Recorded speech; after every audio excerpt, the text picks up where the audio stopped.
जो पवन खेसारी आज तक नहीं करके दिखाए वो गुंजन सिंह ने करके दिखा दिया। जी हाँ दोस्तों, भोजपुरी के सुपरस्टार गायक और एक्टर्स गुंजन सिंह ने पटना में 10 करोड़ रुपए का मकान अपना बनवाया है और उस मकान का आज गृह प्रवेश है।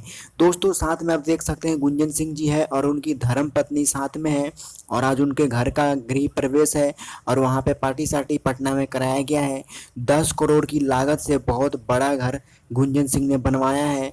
दोस्तों ये बहुत चौंकाने वाली बात है कि बॉलीवुड को साउथ को सुनने में आता है कि वहाँ के स्टार इतने महंगे घर बनाते हैं, लेकिन पहली बार मैं सुना हूँ कि भोजपुरी या कोई देसी क्षेत्र की भाषाएं में कोई स्टार है जो 10 करोड़ 20 करोड़ का मकान बनवाता है। दोस्तों आपने क्या कभी सुना है कि कोई छोटा कलाकार हो जो देसी लैंग्वेज में हो, जो हिंदी साउथ को छोड़ के जो 10 करोड़ 5 करोड़ का घर बनवाया है? अगर आपने कहीं सुना है तो प्लीज़ कमेंट करके ज़रूर बताएं। दोस्तों भोजपुरी के सबसे बादशाह और सबसे ज़्यादा पैसा किसी के पास है तो सिर्फ और सिर्फ रवि किशन के पास है और मनोज तिवारी के पास है।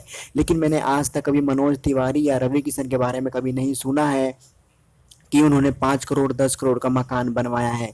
लेकिन गुंजन सिंह ने वो करके दिखा के दिया जो आज तक भोजपुरी के किसी स्टार ने आज तक नहीं किया है। दोस्तों आप क्या कहना चाहेंगे गुंजन सिंह के बारे में और क्या कहना चाहेंगे उनकी पत्नी के बारे में?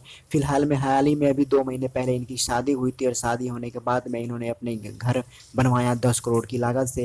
ये सब जनता लोगों का प्यार है, हम सबका प्यार है कि आज ये लोग यहाँ तक पहुँच पाए हैं।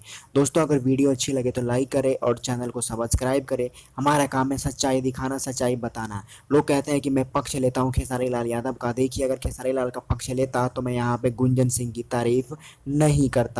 वीडियो अच्छी लगे तो लाइक करें, सब्सक्राइब करें और पागल लोगों का काम है भौंकना। Thank you.